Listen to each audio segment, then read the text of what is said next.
foremost, welcome to the 2024 CNC Connect Conference. It's been 5 years since our last conference, and it's great to see everybody. For those that don't know me, my name is Court Fowler, President of CNC, and again, I'm happy everybody's here. Hey everybody, Murphy Buggs here with CNC. I'm the Property Training Manager. We're here at CNC Connect 2024. We've had some great guests. We've had some breakout sessions on the flood and the property side, getting ready to start our general sessions this afternoon. So we're really looking forward to that. There's been a lot of CE credits that's been offered and great exhibitors with great vendors that we've partnered with for this conference and in future endeavors throughout our claims handling process. Hi, my name is Craig Kepner. I'm a new independent adjuster. It's been a fantastic experience. Really, the sponsors, the leadership here, the knowledge that I've been able to pick up, but then really especially really connecting with the other new adjusters. The speakers have been fantastic. We got a chance to see a lot of people that we would never see, from the insurance commissioner of Alabama, to Hal, the weather guy. The favorite part, well, it has to be, getting to see everybody. I know with COVID, there weren't very many opportunities, and I love to make new friends and see some of the faces behind those phone calls that I've been having here for about the last year or so. The conference was awesome. It was well put together, very well organized, and the conference would mean nothing without the people. So the people that were here were awesome as well. All of the classes were very informative. It was easy flow from one classroom to the next, and the information that we got was very pertinent to what we do every day. So the CNC Connect really, brought everybody together. Just like Mr. Fowler said, it's about connect. And the connection that we made at this conference is really going to go beyond this past 3 days. We just wrapped up day 3 of our conference, CNC Connect 2024. We had a fantastic conference. Today was our certification day where we did a lot of carrier-specific certifications. It went great, went fantastic. Want to do a big thank you to all of our sponsors, obviously all of our attendees, everybody that made this possible. Please follow us on all of our social media platforms as you look to stay connected with us throughout 2024.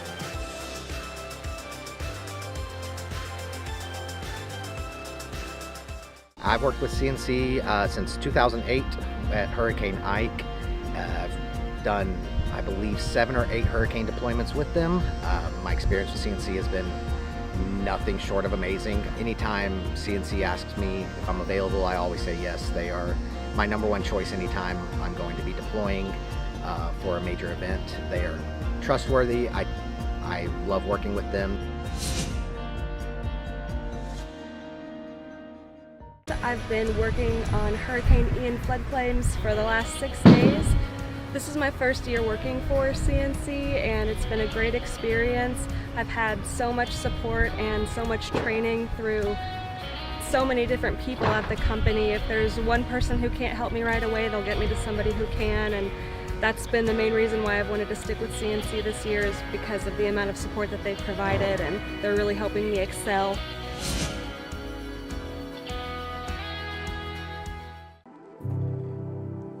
When I think back to where we started, there's one thing that still is a thread in the lining from where we were, where we started till now, and look at that as family-run business. The family values, the goal to respect everybody as individuals, treat everybody as family. It's just how much people love to work here and love being here, and the commitment that they have to each other and the commitment they have to the company. I can't say that you found that in all places. I'm sure you do find it at some places, but man, we've got people that work here 2, 3, 4 o'clock in the morning deploying people. They never complain. They never ask for anything special. I think that's definitely a great example of an aha moment that people really do love being here, and they love what they do. And when you have that type of team, then to me, you can accomplish whatever you want to accomplish as a team. The minute you walk in the door, you're gonna feel welcomed. You're going to see a smile on people's faces, and you're going to feel like you're home.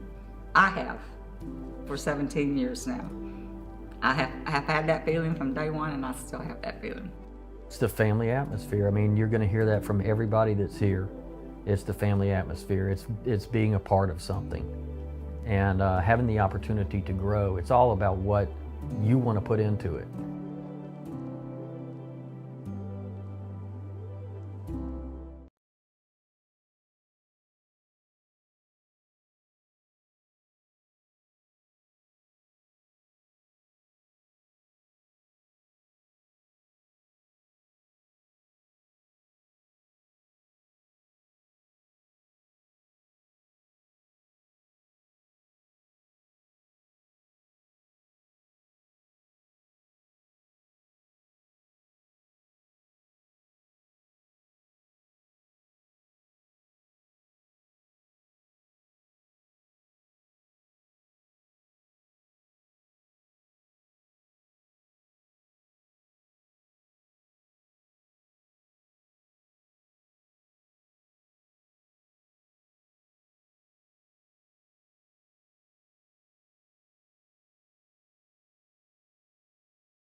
Welcome back, everybody. Welcome back to another episode of Claims Corner. That's right. Episode 6. Yep. And we actually have 2 episodes back to back, episode 6 and 7.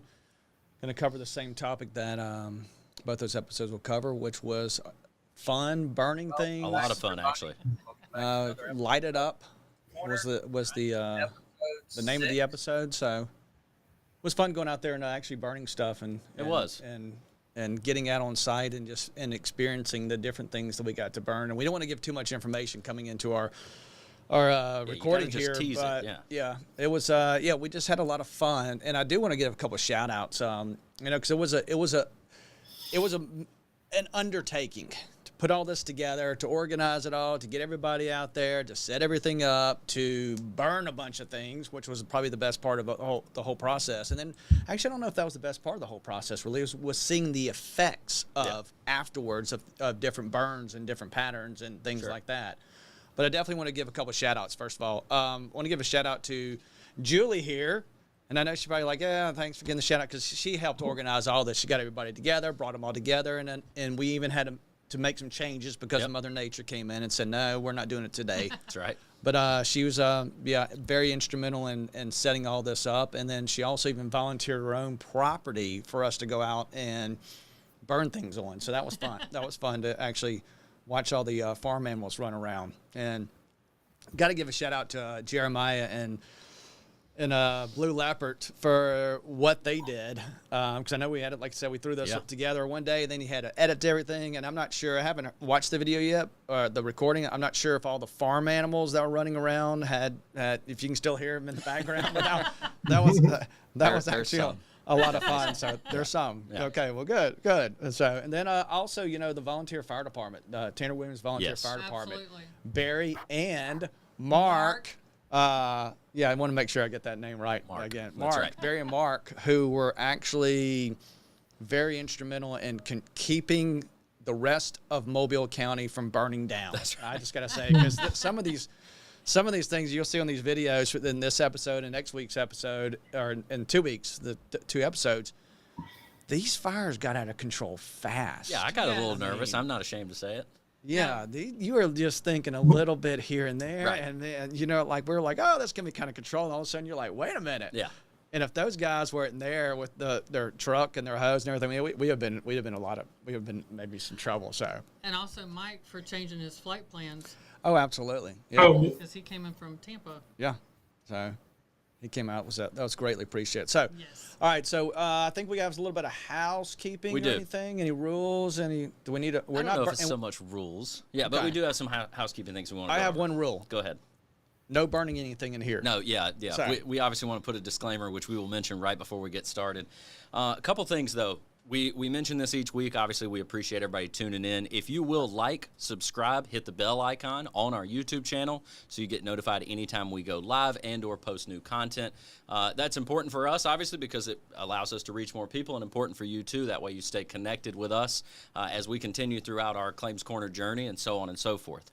Another thing is we have a customer service adjusters learning plan that will be posted. It will be live from April 18th through May the 16th. You can enter in to be in our prize drawing. So our prize drawing, we will draw and announce the winner on our Claims Corner episode on May the 30th of this year. We've got CNC Yeti cups, some other items. If you complete that learning plan during the specific time, you are entered into the contest, and it'll go over a bunch of items such as, again, adjuster customer service, tips on the phone, etiquette, how to respond to upset policyholders, active and empathetic listening, how to communicate bad news effectively, all of those things. So things that we're super excited about. So we want to have everybody participate in that and be entered into the contest. So we have a contest where customer service, where we're giving away a prize. That's right. For participating, for learning something that is very, very valuable and that we hear consistently from clients. Better customer service, that's what they want to see. So we're actually going to provide some free training, and you're going to get a prize. Yeah.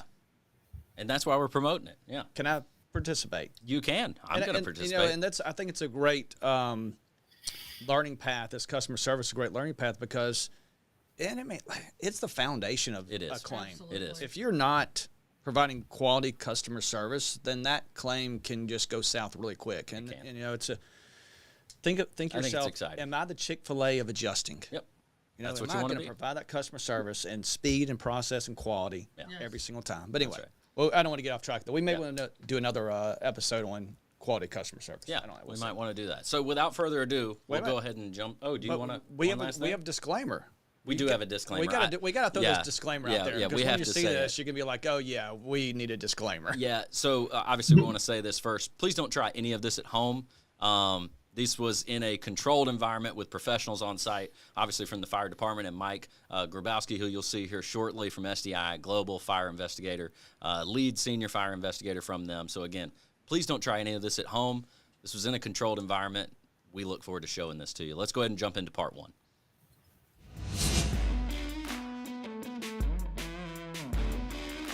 Hey, we are here in beautiful southern Alabama where, you know, last week we had this massive deluge of rain that just fell and just came down and just covered everything.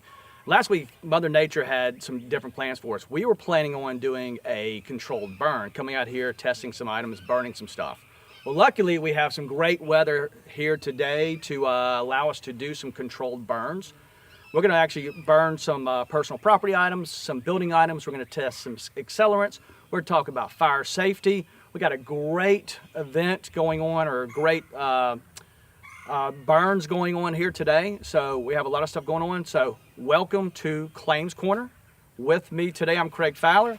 Have our property team here and our flood team of trainers. Got Mary, Aaron, Murphy, and also with us today is Mike from SDII. SDII. Mark, give us a little introduction about I'm who you are. Mike Grubowski. I'm the fire investigator from SDII Global. And then we have Barry. Barry Hinton, captain with the Tanner Williams Volunteer Fire Department.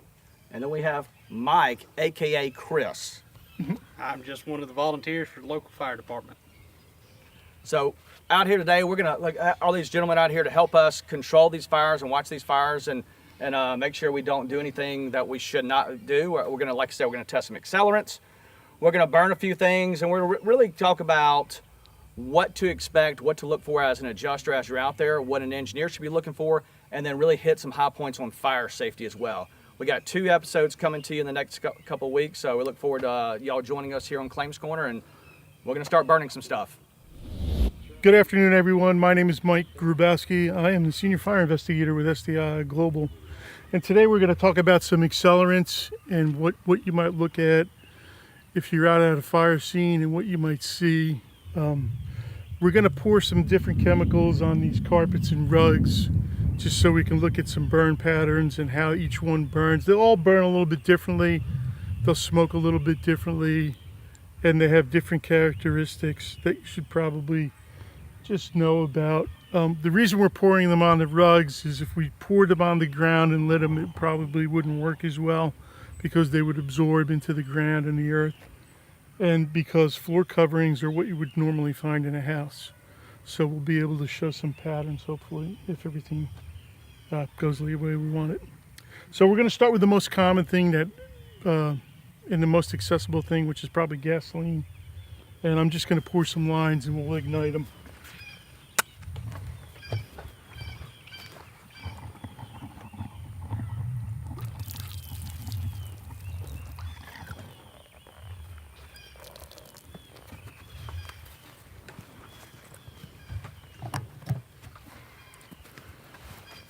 Okay, just going to ignite these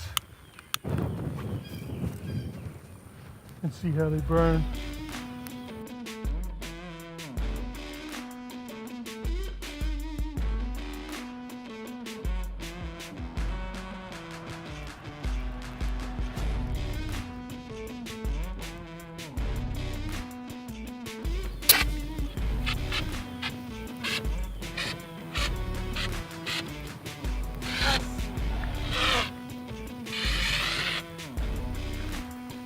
The question is, was it burning this way? And the basic answer is the wind is blowing in that direction. So, Right, so the fire's going that direction. Right, but if you're in a controlled environment, would you typically see it burn both ways? You would see an even more even Right. burn. Now we poured some accelerants on here, gasoline, and you can see where the center is burned out All the damage is worse right where we poured the gasoline and the fuel, right along the middle. So that's where the most damage is. So that's what you start looking for, is where it's really the heavier burnout compared to just the expansion of the fire flame. Right. That's where you when you see that burnout, that's where you just tell that's the accelerant was there, was put in that spot. Yeah, the accelerant is where the most fires burned out. That's where the fire burned the longest and the hottest. Right. So that's why there's no center portion of that left. And plus these things are not, there's an underlayment here, a rubber underlayment that burns.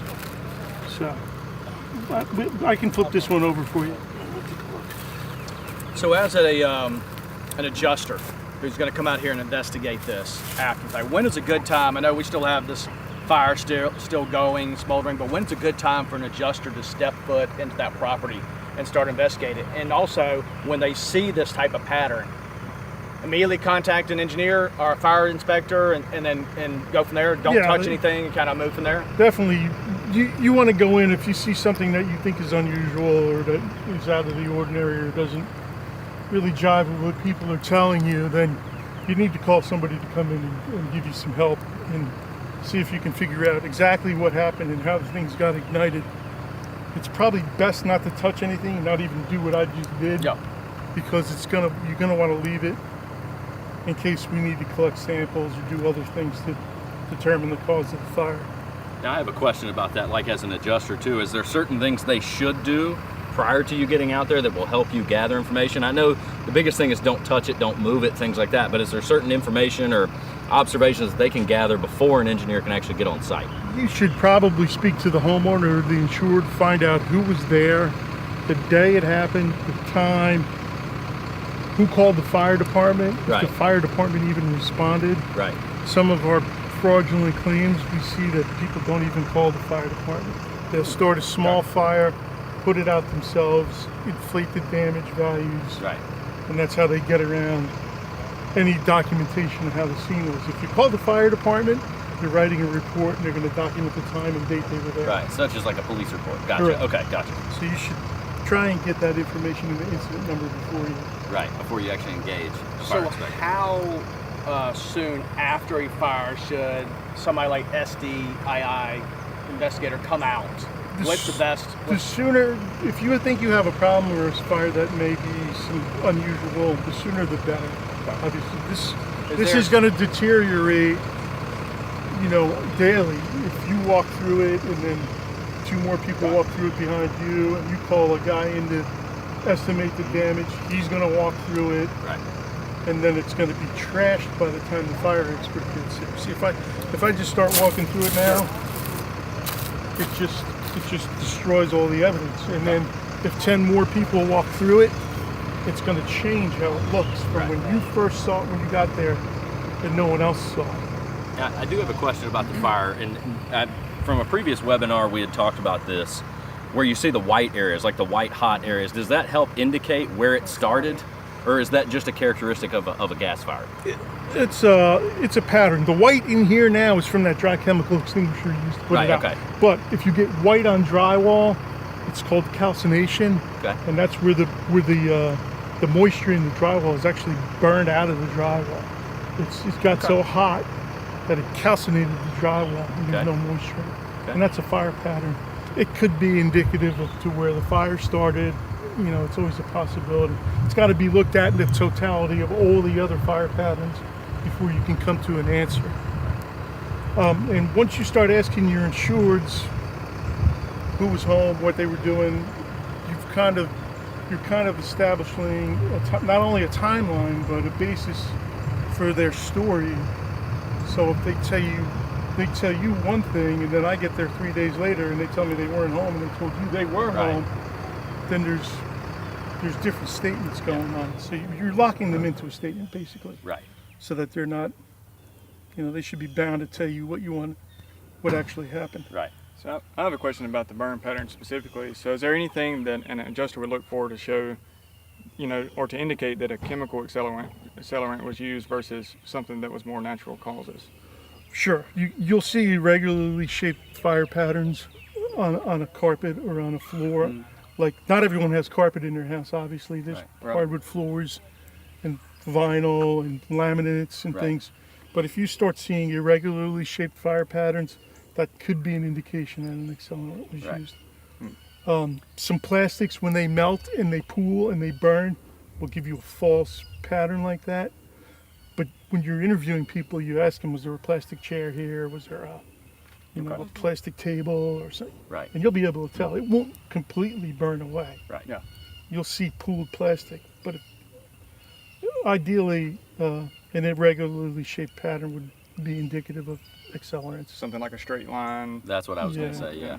Or like if people come in and they'll start shaking, and you'll see Yeah. it. Right. You'll see the. So when we burn here, let's do that on one of these patterns. Sure, we can do that. I'd love to see like the pattern. Yeah, we could make a evolve. snake. Yeah. Yeah. Sure. Because you're right. It makes sense. I mean, most people don't just kind of like. They don't pour a straight line like I just did. Yeah. Right. Yeah. And plus, they're going to be doing this out of a building somewhere to get out, and then they're Sure. going to probably throw their can. Sure. So And now look you for, know what to do. That's right. Believe it or not, look for, when you're talking to your insurance, look for injuries. If they're wearing shorts, see if their legs are burnt. Right. Okay. Right. I mean, if the guy's got bandages around his legs, well, ask him what happened. Right. He might say I got trapped in the fire, Yeah. or he might have lit the fire. Yeah. Interesting. Okay. Okay. Let's do the other accelerant. Yeah. Let's burn Okay, some other stuff. we'll move on to the next chemical, which is charcoal lighter fluid.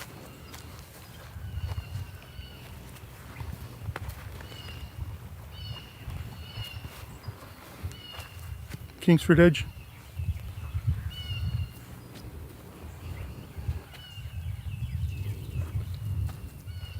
I'll just kind of make it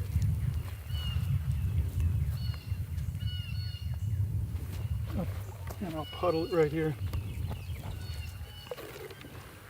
And we'll see if we can collect that.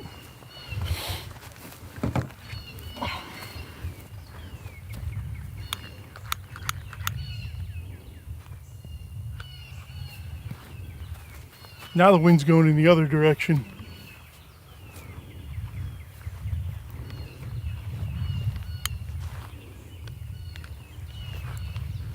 And you can see it's not as fast as gasoline. You've got more melting than actual flame impingement.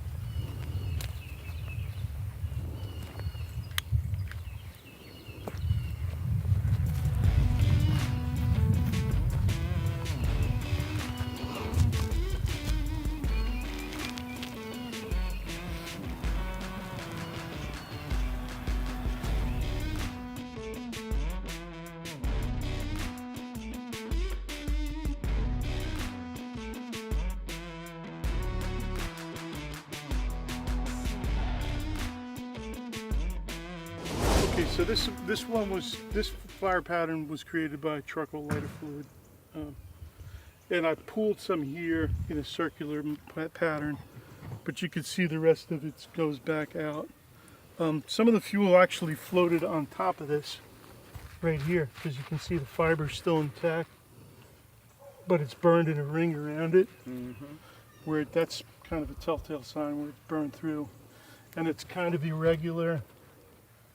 You know, it's not just a straight line. Right. So Yeah, you that's- can definitely see the pattern better here with just that little line. Right. But I do have a question on, so we had lighter fluid and gasoline. Obviously the lighter fluid took a little longer to burn. The black smoke was different. And Right. It burns differently than gasoline, obviously, because they're two different things for Mm-hmm. two different purposes. It's more refined because you're cooking on it, and you don't want to Yeah, and taste although charcoal fluid when you're cooking your chicken. right, and although the wind was blowing, it seemed like the gas fire spread a lot more quickly, whereas this stayed concentrated in this area. Is that an indicator of the type of accelerant? Yeah, it is, because that was a little more gasoline, obviously. Mm-hmm. We could have measured it and put exact amounts down, but I don't think we're that refined. But Yeah. it burns a little different. It burned faster, and Right. it's a different fabric, obviously, too.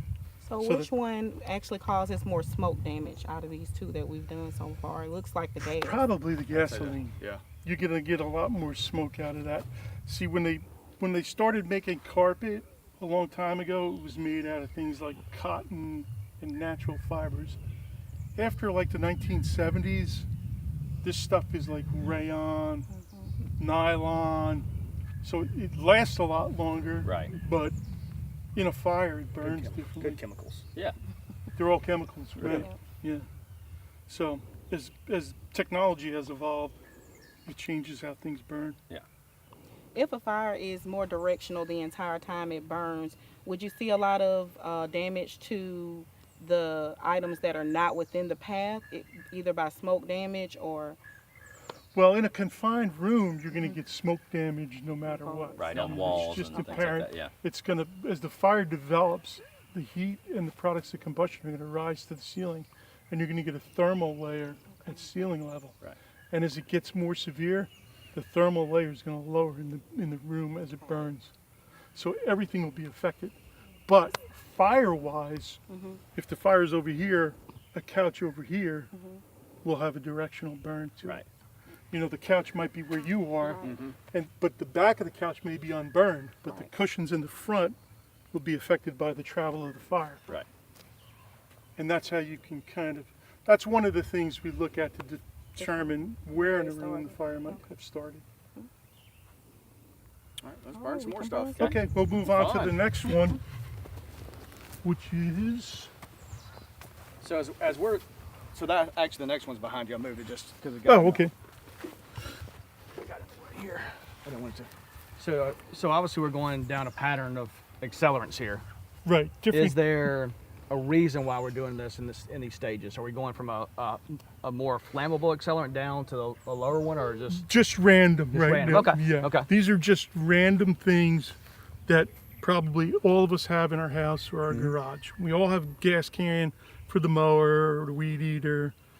What was charcoal lighter fluid? Everybody's got a barbecue. Yep. I know I've got at least 2 cans of this in my garage. I mean, if you use oil-based paint, you need something to clean your brushes with.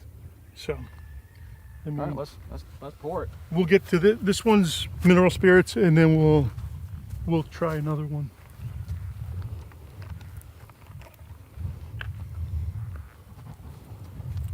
Where's my guy with my knife? You got your knife on you? Yeah.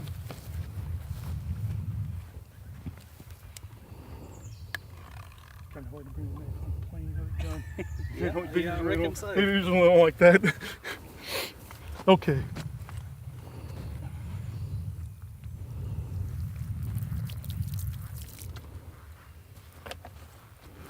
Actually, you can see that in the carpet before it's lit, but we'll light it and see what it looks like.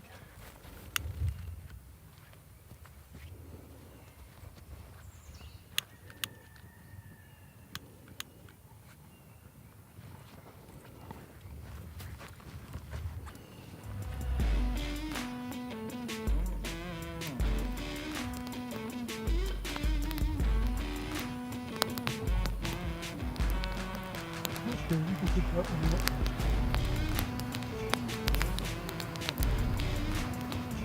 See the black smoke? Perfect.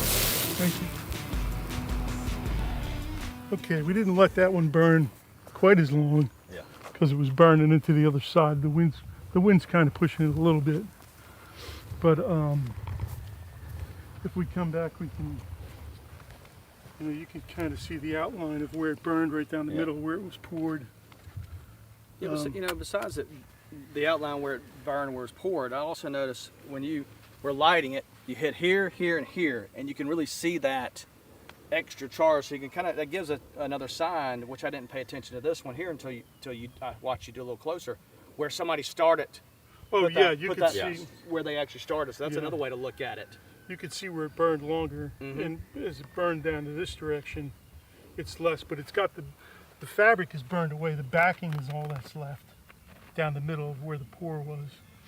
So we still got some outline here and some irregularly shaped stuff. That one definitely seemed to light faster, Yeah, get more intense a lot quicker. It was a little quicker, yeah. And same black smoke. I mean, you could ask people if you're talking to them, what they saw, where they saw flames, what color was the smoke.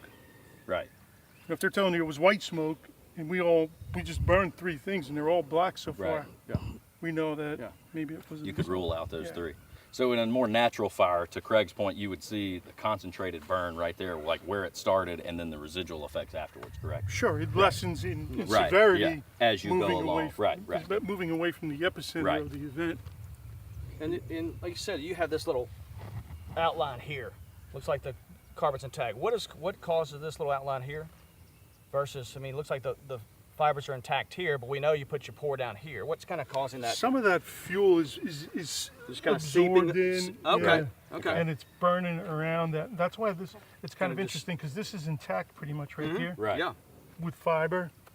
And then you have this outline, which, you know, if you're in somebody's house and you see something like that, you should be. That's another. Yeah, you should be looking like, you know, what could have caused this. Right. And if it's in the middle of the room and there's nothing around, then. You know. Is it harder to determine the cause of fire based on how it was put out? So we use the fire extinguisher here versus the fire department putting it out here? No, there really isn't going to be that.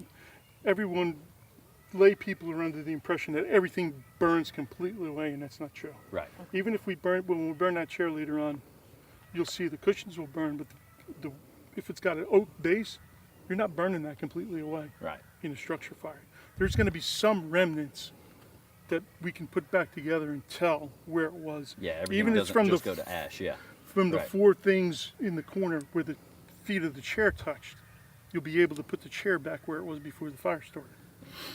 What about in a situation where it's maybe burned more intensely than this and you're not able to see this clear of a pattern? Are there differences to the residue, the ashes, that sort of thing that would indicate a chemical accelerant was used? Well, sure. As this burns in a room, furniture is going to burn with it, obviously, and drapes and wall coverings, and things are going to fall on top of it. Right.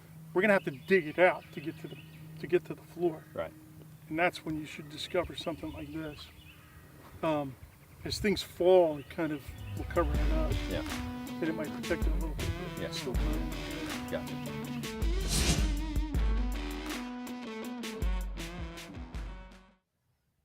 All right, so great first part of today's episode. We went through, like I said, the gasoline fire, which was obviously super intense. We went through a couple of accelerants, got some different characteristics of both. We still have a couple more accelerants that we're going to show, and then we're going to go over some safety aspects as well in part 2 of today's episode. But before we get to that, we want to do our IYOW segment of the week, our In Your Own Words. Again, fun little segment we've done throughout this season of Claims Corner.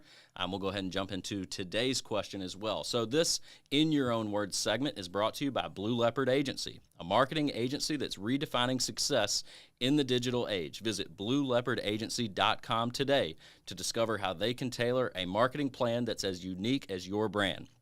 Don't wait. Take the first step towards marketing success right now. So Mike Grubowski is obviously with us today. Mike, our In Your Own Words question of the week is, in your own words, as a lead senior fire investigator for SDII, in your experience, is it easy, hard, somewhere in the middle?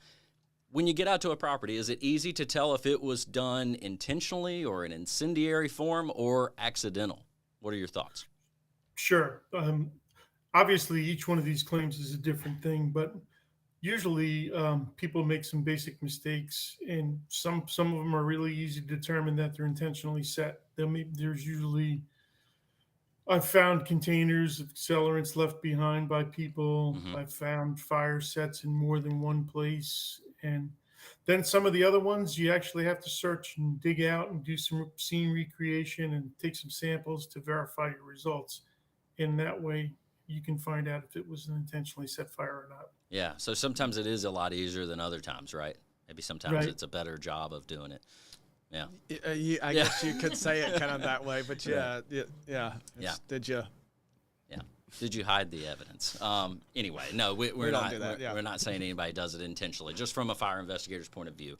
So good IYOW segment. We will go ahead and jump into part 2 of today's episode. Again, disclaimer, please do not try this at home. This was in a controlled environment. So let's jump right into it. Don't try it anywhere. That's right.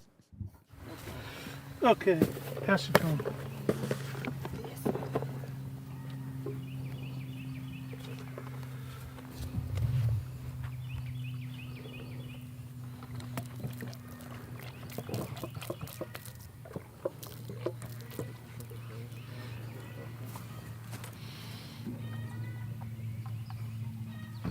Yeah, I don't want to burn this one too long. Let's see what happens.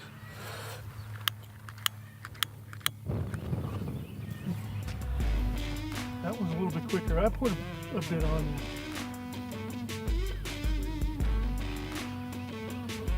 You can knock it out.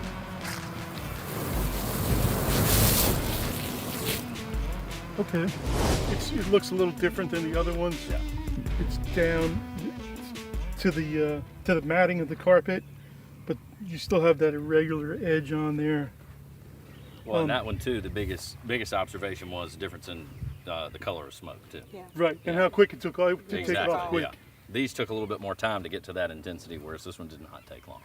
And another thing about carpet is when they changed the carpet years ago from more natural fibers to more synthetic stuff, they made things fireproof. It's not supposed to propagate flame involvement for more than a couple inches on top. Right. So it really isn't supposed to spread across your carpeting. Right. But you pour gasoline on there, it will. Right. It'll move. So try another one. Let's see what we got here. Yeah. Lacquer thinner. We'll try some thinner next and see what we get.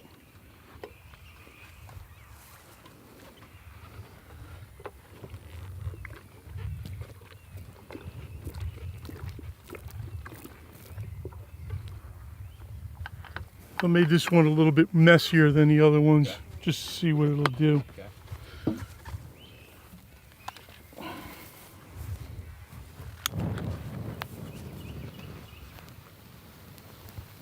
So you can't even really see what the flame is.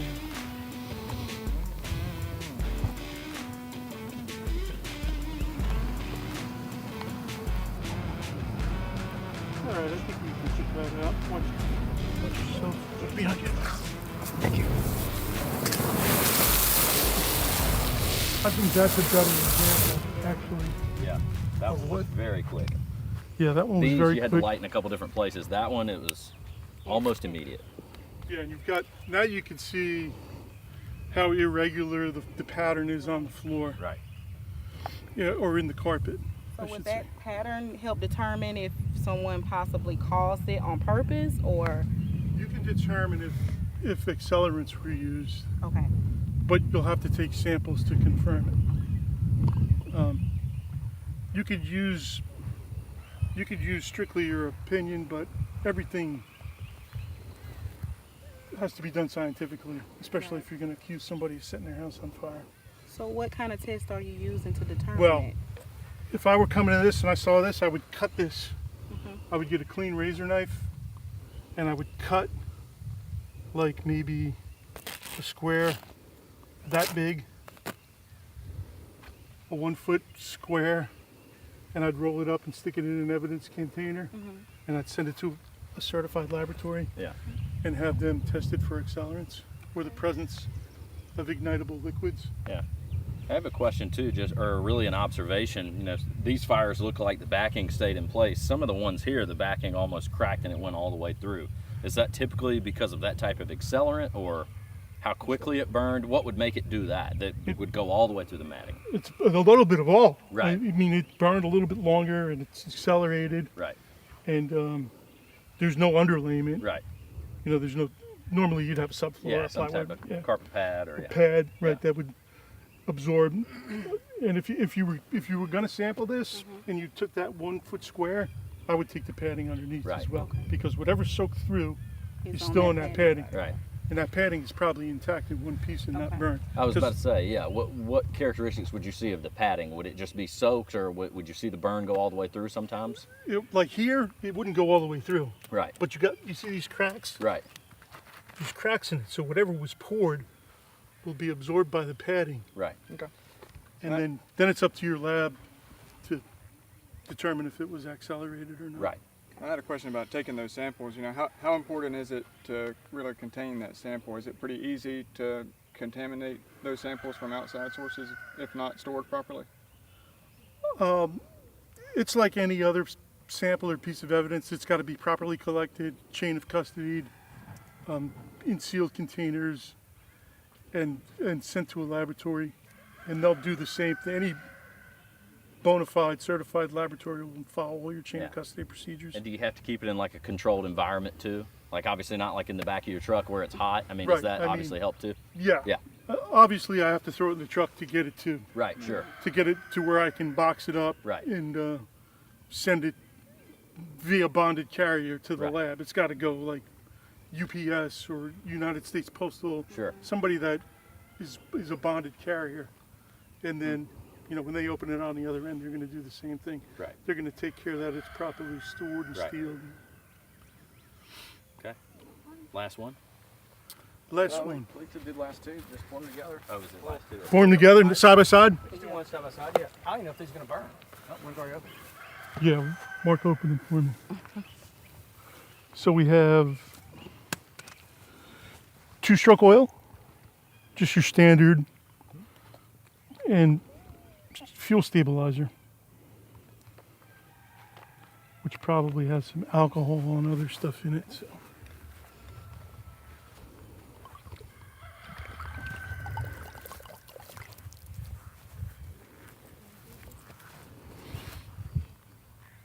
The red is the fuel stabilizer, obviously. And we'll go here.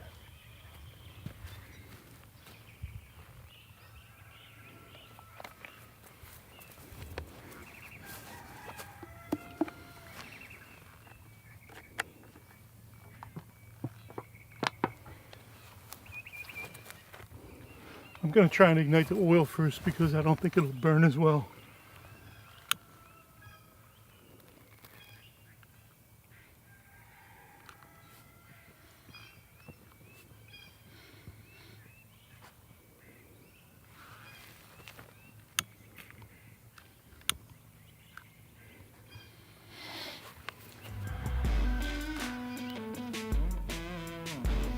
Stabilizer burns.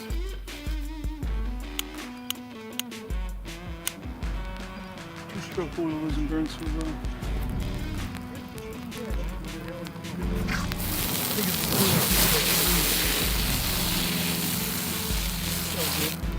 The two-stroke oil didn't seem to burn that well. Yeah. It tried to start, but it never really got going. Yeah, never really self-sustained it. But this is interesting. You see the actual coloration here. Right. Yeah, that's from why. the fuel. That's why I had him knock it down a little early. You've actually got 3 different. Got this one, and a space, and then here, a space, and now you've got the end where which was the first one we lit off. And you might find that if somebody uses something like that and pours it, it may not burn completely away. Right. Things might start falling on it before it has a chance to burn, and then you know, then if you're coming in, you've got a good sample. Yeah, that one tried to stay more concentrated in one area too, as opposed to spreading down the line like the others did. Yeah, immediately you know there's an accelerant has been used. Right. Yeah. Yeah. You probably and maybe they made an attempt over here to do it as well, but that didn't work out. Right. So. Right. Interesting. And you'd collect all of that as well. I would. If I saw both, I'd take one of each. Right. Yeah. But you can tell now the difference in the patterns by the different chemicals. Right. So I know we used carpeting in this case. What about like a vinyl floor, hardwood floor? You can get similar effects on vinyl and hardwood. I mean, we could have used sheets of plywood and probably would have done the same thing. Same kind of pattern. Yeah. Okay. This was just, you see carpet more often than in hardwood more than anything else, I think. In Florida, you see a lot of tile homes, but. Are different types of floor coverings helpful, or does it give you more information as to how quickly it spreads? Like, does carpet try to stay more concentrated? Vinyl spreads, how does that work? Carpet's the best because you got the padding underneath that absorbs anything. And if you can get into like an end or a corner, you can find good samples. But vinyl will work too. Right. Okay. All right, welcome back. We are here with Mark, aka Chris, aka Mike. Since we've given him so many names today, it's just like, so Mark and Barry, volunteer fire department here in Tanner Williams area. And they're gonna talk to us about some fire safety, because when we first got out there, we were messing around with these, doing this accelerants and everything. We wanted to put it out with this little first alert fire extinguisher here. The first thing that I did is I pull it out of the box, and I had this cap on it. And as a fire is going, I'm looking at this thing going, what do I do? It has this green button. I'm thinking about pressing that. I'm thinking about pulling this. I'm looking at it going, have no clue how to use this thing. And if you have a grease fire or something that's going on like that, and you're going to pull out your fire extinguisher underneath, first of all, when I was messing around with this, I handed it to Barry here and said, like, basically, figure this out for me. And he, of course, he pops it off and he's like, all right, let's go at it. But I'm looking at this thing, grease fire's going on. First thing I'm gonna do is go, where's Barry? Where's he at? Let me call him first to get him over here to help me understand how to use this thing. So, but it's extremely important, and that's why we wanted to bring this up, is because you really know how to use these things. You know, not just put it in the box, put it under your sink or wherever, or by your grill or wherever you happen to be when there's a fire going on, but figure out how to actually use this before a fire actually occurs to help put a fire out. But yeah, we have that. We had this other can here that right now, it still has the cap on it and then the label on there. And I mean, like you said, when a fire's happening, it's not, let's figure out how to use these things, but how to use them quickly. This actually fire extinguisher here, do you realize that these can actually expire? That they can go out of expiration? What do they, when they're expired, what happens with them? They just lose the pressure? Is it the chemical, or is it just? It's both. They'll lose the charge, which is the pressure in there, and you can tell by the gauge. But the dry chemical will pool. It'll get moisture in it, and it'll cake up in the bottom. That's why when you see guys at like the store taking them and they're inspecting them, they'll go like that. They'll loosen up the powder. It just keeps everything. So how long do they last? A couple of years, probably 5 years. I mean, they're stamped, they're hydroed, I think. So I got a question. Hydrostatically tested, and they got a date on them along with the code. So I got a question for you guys. How often do you see where somebody had a fire extinguisher, but it was expired, or didn't know how to use it? More often than not. And which obviously results in a larger fire than anticipated. Yeah, that fire extinguisher is dated 1986. All right. Hey, Julie, your fire extinguisher's expired. Probably time for a new one. I was saving it for this episode. Fantastic. Yeah. We also have a fire blanket here. I'm gonna grab this blanket, or grab that. This life-saving fire blanket. Now, obviously, this is something you would probably see at a commercial building or somewhere out there. What's the fire blanket? What's really the purpose of this of using a fire blanket? Fire blankets you would actually pull out and cover yourself in case of a flashover, or you have a high potential for fire overhead. That is to pull over you, and it's a very time limited life-saving device. Might be enough to get you out the door. You got to be getting, whenever you pull the blanket over, you need to be heading for an exit. Not like let's hang around, grab your valuables or whatever else. It is strictly to get you out of a situation. So it's obviously not fire-proof. It's just fire-resistant to a point. Yes. You know, and we were talking earlier when we were just sitting around. We were talking about the just how to. Is there anything out there that would protect, or that a homeowner could do to protect their home a little more with like fire-resistant materials, fireproof materials? But you said there's some stuff out there, but yes, sir. And I hate to use the word fireproof. There's a lot of things that are fire resistant. Right. As we know, you can get metal hot enough to melt metal. You can get concrete hot enough that it just explodes or breaks down. So, yes, you've got insulation, you've got paint, you've got fireproofing wood. Of course, metal buildings, don't burn like a wood structure does. There's many things out there you can use to help prevent more catastrophic damage than not. Just like Mike was talking about, you can double up on your sheetrock. Doubling sheetrock is fireproofing to an extent. And like I said, you've got chemically treated insulation, you've got paint and all that kind of different stuff that you can look at, especially if you're doing a remodel or a new build. You can look at that on the front end. As far as you need to calculate it in your cost, it's not cheap, but you can do it. Interesting. We talked about the different stages of fire development as well. Obviously, we got these fireproof or fire-resistant endpoint material. There's obviously different stages of fire, right? That you deal with. Is there a point where some of this material is just no longer as a factor? Does it stand up at all? I mean, what are the different stages, and what do y'all commonly see? So you have your growth stage, and that is when your fire initially starts. Before it starts spreading, it's looking for its fuel, it's looking for its oxygen. It's trying to decide exactly what it's going to do. If it doesn't have anything there to burn, then it's going to die out eventually. Then you have your I call it just free fire. It is fully involved. It's got everything it needs. And that's when the elements don't really matter. You know, your double sheetrock, yeah, it's going to take twice as long, but eventually it's going to burn through it. It's going to start melting your metal. That's when it really starts getting fully involved in hurting things. And then you have your smoldering, which is just as hot, but just not quite as aggressive. Gotcha. So as a homeowner, obviously we don't have these blankets to throw ourselves over and run out of the property, but as a homeowner, where, and this might be just a bad question to ask in general, but where do you go, okay, I'm not going to use a fire extinguisher on this, I need to get out? Is it fall within those stages, or just? I would say when you no longer have control of the situation would be the easiest thing. You know, if it starts out as your air fryer catches on fire, then yeah, let's try a fire extinguisher. But once your cabinets catch on and you say, okay, I can't do anything with this, you need to be getting out. That's when you need to be getting everybody and getting out of there. And you know, since we're talking about air fryers and the not really air fryer, but a grease.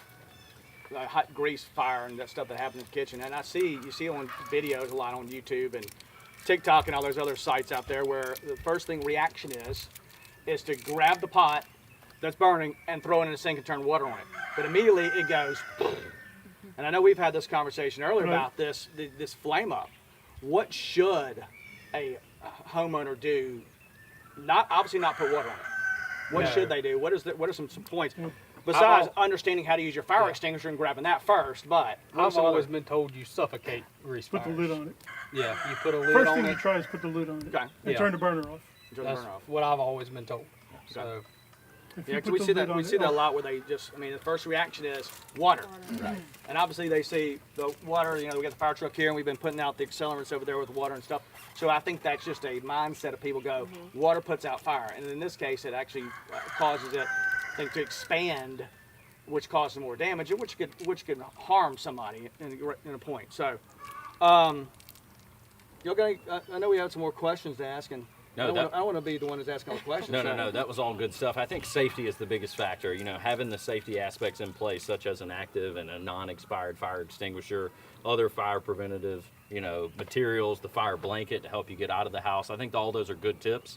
And as adjusters, I think it's partly our responsibility too, in the event that we have a fire claim, that we let them know about some of these materials that are available, so that way in the future they don't have another fire claim. Sure. And how to safely store these items that could cause, the damages that we've seen from the prior recording. Yep.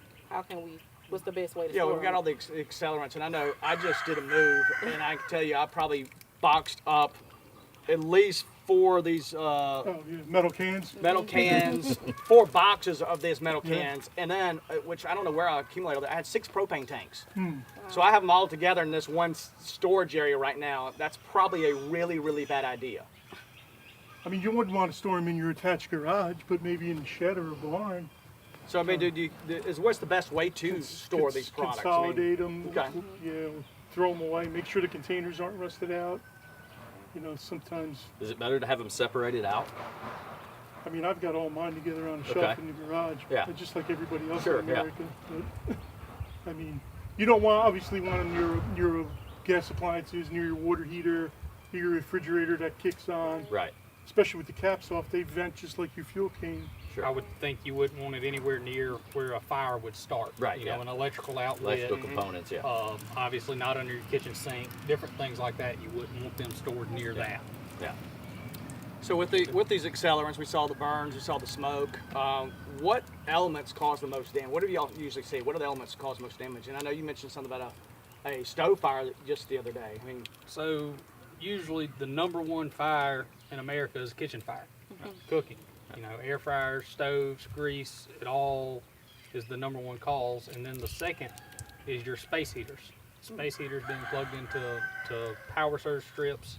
The cheap one that you go to the dollar store and buy because, I need to plug in more outlets. Right. Yeah, that's usually the second leading cause. And then electrical fires. Faulty electrical wires causes a lot of fires as well. So paying attention to those factors. Unplugging your heaters when you leave and things like that, or not sleeping with your heater on.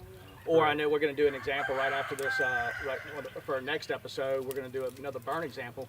We actually have a candle and a curtain, And I hear that's a common as well, where somebody leaves their candle unattended, and it either burns through and catches the rug on fire underneath, or it catches the curtain on fire and it burns something, and then people want to know, well, how'd that happen? Well, it's just you're not paying attention to a rush and getting out and paying attention to what's still lit or what's potential danger. So, all right, questions?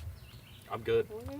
Well, guys, thank you very much. We really appreciate y'all being out here to help us control these fires, because I mean, like I said, I had this little fire extinguisher, and immediately we discovered just with that first little burn that wasn't good enough. So that y'all are here with the truck and the hose and the experience and everything, we greatly appreciate y'all being out here. So. All right, that wraps up part 1 of today's controlled burn. We'll see you next week as we jump into part 2 of our controlled burn with SDII and our local volunteer fire department. And as Beavis and Butthead would say, fire, fire, fire, fire, fire, fire.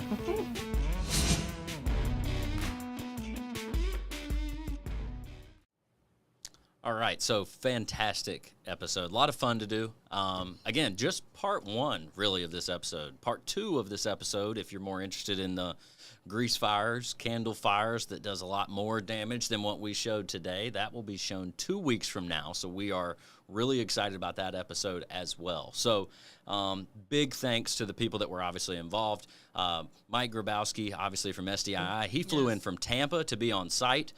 So that was great, and that obviously took some rescheduling too with the bad weather. Delayed his flight, still was able to make it, helped out, brought the good stuff to burn. Exactly. So yeah, fantastic support. We really appreciate you being here and the support that SDII had for this project. Cause, like I said, I think you and I talked about it. I would love to do more of these with y'all. Not just the burns, but other things. Yes. These are fun. Yeah. When you get to go out Sure, and do the opportunities hands-on. are endless. There's a bunch of different things that we can do. Yeah. Looking forward to talking some more and have some more episodes. Yeah, and I mean, even the other people that you saw today on this episode, Barry and Mike from the Tanner Williams Volunteer Fire Department, or Mark. Or Chris. Or Chris. It depends on what minute of the day you want to call him. That's right. That's right. So obviously, big thanks to them. They couldn't be here today. They have regular jobs outside of the, volunteer fire department. I mean, Julie, I know you had some comments on that too. Yes. So the local volunteer fire department, you want to reach out to your local one and support them. We appreciate Tanner Williams Volunteer Fire Department for helping us out, because they took time off their regular jobs to come and help us. But these men and women actually have regular jobs, working shift work, doing whatever, and they're the fire department that they volunteer for.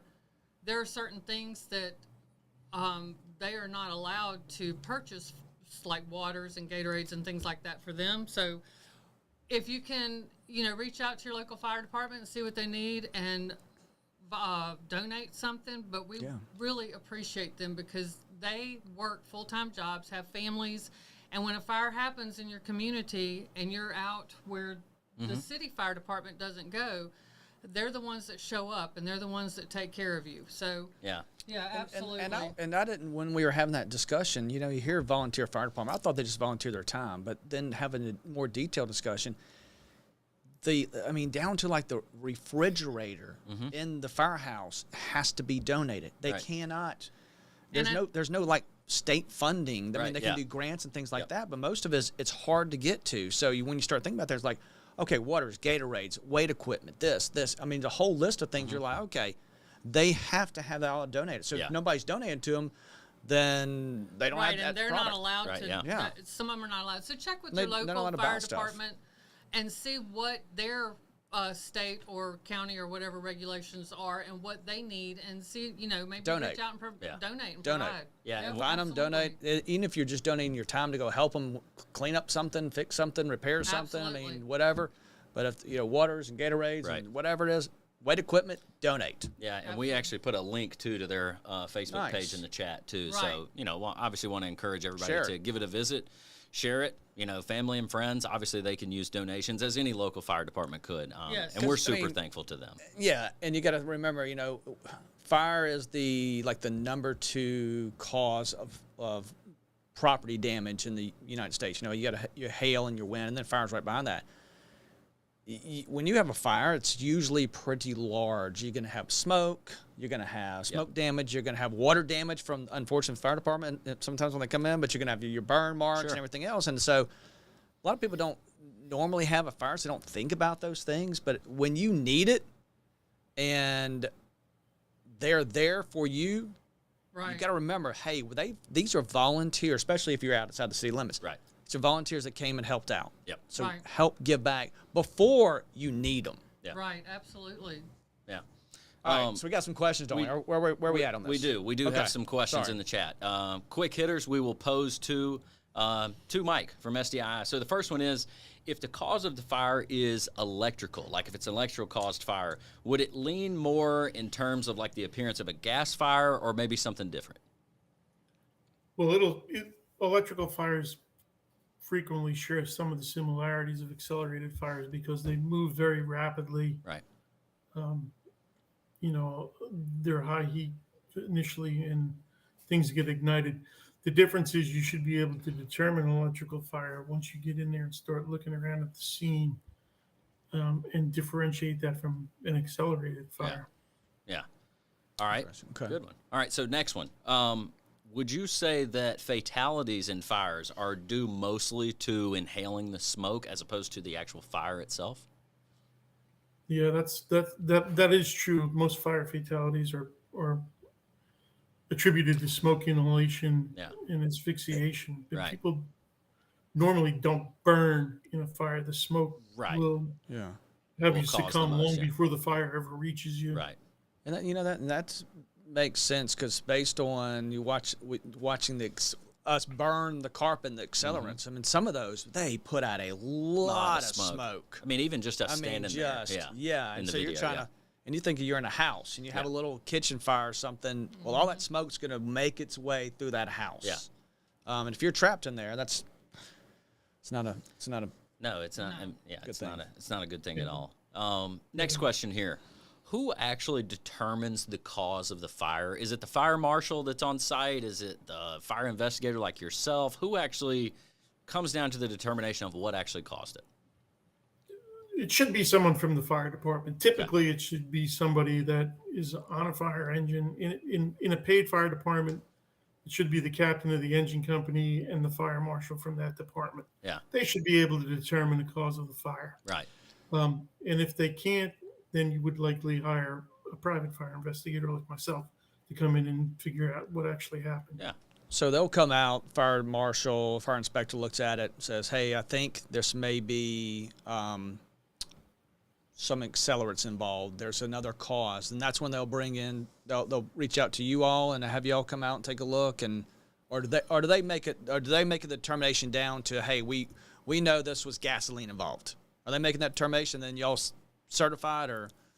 Yeah, they actually can make that determination. You know, they can collect their own samples and do their investigation is separate from mine. They don't intertwine. They run parallel is probably the most accurate way to put it. They do their thing and I do mine, which are separate and distinct investigations. So probably which may or may not have the same conclusion.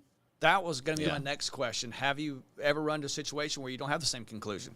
And I guess you just kind of answered. You just kind of indirectly answered it. So yeah, it can happen. They can come to one conclusion, and you know I can look at it and come to a different conclusion. Yeah, there's a lot of opinion-based stuff in fire investigation, and but your determination should be based on scientific facts and the use of the scientific method. Yeah. Next question we have here. Number one, should adjusters be taking the samples themselves? And if so, how should they store those samples in order for you to be able to take them and get them to a lab to be analyzed? Adjusters shouldn't be taking samples. Okay. Yeah. Okay. Just there's leave that to the professional. It's kind of a specialty thing that you should really have the knowledge and the training of what you're collecting and why and where you're collecting it from. And then there becomes chain of custody issues and things like that have to be maintained throughout the case.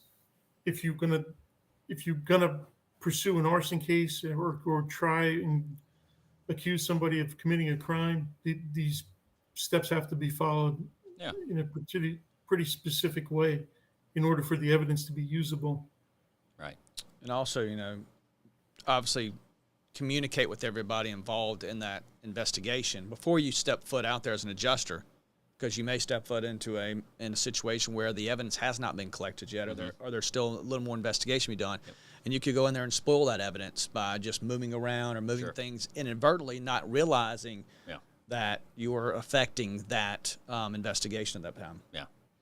That's absolutely correct. You could spoil a criminal, well, it shouldn't be criminal at this point, but you could spoil an investigation where we determine it's an intentionally set fire. Also, more importantly, from an insurance adjuster's perspective, you could spoliate evidence in a subrogation case potentially by moving things or altering things before it gets looked at by experts. Right. All right, couple more here. Next one, we might have answered this or touched on it earlier. When is the best time to bring in and fire an investigator? Is it when there's questionable factors at play, or immediately? What's your kind of opinion on that? It's some insurance companies base it on the value of the claim. If it reaches a certain threshold, they'll bring somebody in to look at the fire and determine the cause, the origin and the cause. Some companies that I've worked for and work for currently will investigate every single fire they get. Right. Yeah. So it really just depends on carrier preferences and things like that. Yeah. Okay. Some are serious about fraud and will take a chance of investigating every single fire, and the fact that they know eventually that if they are diligent in their investigation procedures, they're going to find one. Right. And it's going to pay for all the other ones that they've come across along the way. Okay. Last two. Question is, what are your recommendations on brands of fire blankets to buy? Can you think of one offhand? No, I saw that question pop up, and I've never owned one. Okay. And I've never really used one. But I'm sure that there are some that are out there that meet specifications by NFPA, the National Fire Protection Association. Yeah, I and don't are have rated properly like fire extinguishers. So Sure. just do your research and find one that's rated, and you should be able to find one that's of quality. You know, and that's a good question to ask because the rating and everything. But you don't think about, like you said, you don't have one. I don't have one. You don't have one. No. But you start talking around.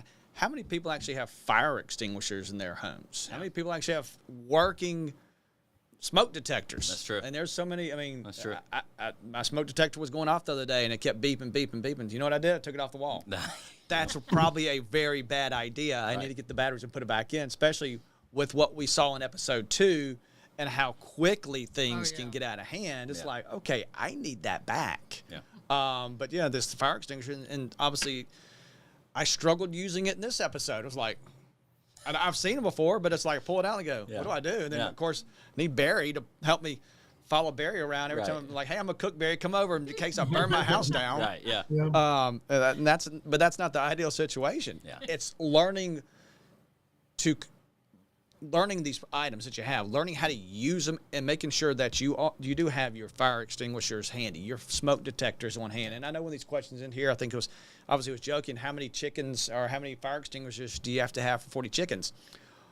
Well, let's look at that question a little bit differently. How many fire extinguishers should you have in a home? Yeah. I mean, I think everywhere there's a source of fire, you should have a fire extinguisher. Sure. Even outside where you're grilling, you should have a fire extinguisher. My parents' grill, gas company didn't tighten the gas line up. Start the grill up, guess what? It starts catching on fire. Yeah, keep one. And luckily, somebody had a fire extinguisher, so they would put it out like that. Right. But so you start thinking, hey, where's the sources where it potentially could be an issue? And let me make sure I have a fire extinguisher there. And also let me make sure I can use it. Or not have a fire extinguisher that was dated from 1984 or something. Right. 86. Oh, okay. Well, let's add 2 years to life. It's But not anyway. that old. Yeah. So that goes into like the preparedness aspect of it. Absolutely. Yeah. Right. Yeah. All right. Last question here. Do you have a kind of best product or best method in mind of how to remove a smoke smell, like after a fire? Well, that's a very difficult thing to do, and it's a difficult question to answer. The mitigation companies that out there and use and go to fire scenes and try to mitigate smoke damage all have their own methods to try and get smoke out. Most of it involves getting out there quickly after the fire and taking smoke and soot and products of combustion off walls with some kind of cleaning agent. Yeah, That's probably about the best way to get out there quick and do it. That's going to be episode 3. Yeah. Episode 3 of the fire series. Yeah. We definitely have Mike, we need you to come back. We've actually answered some of those questions before from our indoor air quality folks that have sampled fire scenes and determined the best method that they think is available to remove smoke. Yeah. Good deal. That's a good episode. I like that one. Did you say we had one more, Jeremiah? One more in the I think chat? that's it. Let's see. Oh, we do? Oh, last one. Okay, all right. So is there a difference in determining the cause of a fire from a volunteer fire department versus a paid fire department, like level of education, things like that, tools that they have? Well, the training should all be the same for everybody that's investigating fires, and it obviously involves a lot of time and energy and experience. Right. Most volunteer fire departments will call on someone else to do it for them, state fire marshal's office, or have somebody that they can rely on that actually has the training and experience to investigate fires. Right. Okay. All good questions. All good answers as well. We appreciate it, Mike. Again, we appreciate your time And I'll coming throw from this out. Tampa too. Oh, yeah. sorry. Go ahead. Sorry, I'll throw this out there as well. Between now and our next episode, if you have some more questions that you come up with between now and then, go ahead and send them to us. Send them in. We'll be glad to look at those and try to get those answered during the next episode. Absolutely. Sure. Yeah.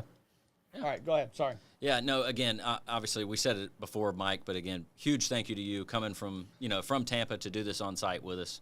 We appreciate not only your time this week when we did it on Monday, but obviously today as well. I know you're a busy person. You got other things going on. So, thank you for having me. Yeah, we appreciate it.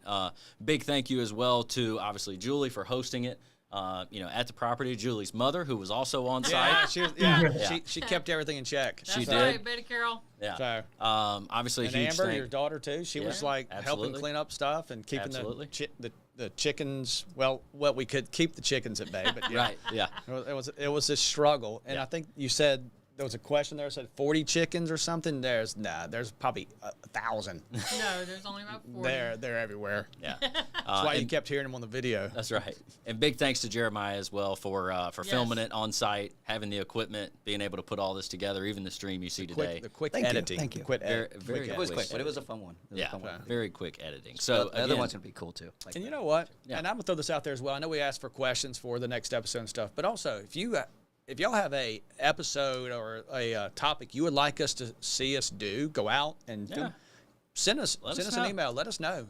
Send us an email and say, hey, I would love to see y'all go out and film an episode on the force of water. Sure. And then we can go out and we can take a boat and we can go fishing and we can show the force of water. I mean, just throw us some ideas out there. We're always looking for some cool topics and cool ideas to go out there and add into a claim. Absolutely. Yeah. The listeners is who this is for. Right. So yeah, any feedback we get from you, wish list is always appreciated. Yes. It'd be nice to go look at maybe like the structure, like of the Eiffel Tower or something like that. Yeah. So send us something like that, or maybe the force of a volcano, like maybe in Iceland. Yeah, let's get some good let's get some good requests out there. Yeah. We'll see if those in the budget. Yeah. There we go. All right. So again, thank you to everybody involved, all of our listeners for being here. Come see us again in 2 weeks for part 2 of this controlled burn episode. Do not miss that. That is tell your friends. Yeah, tell your neighbors. Really exciting one. So, signing off today again. We appreciate it. Yes. Thanks from Murphy, Craig, and Julie, and we will see you again in 2 weeks. Thanks, everybody. Bye, y'all. Thank you.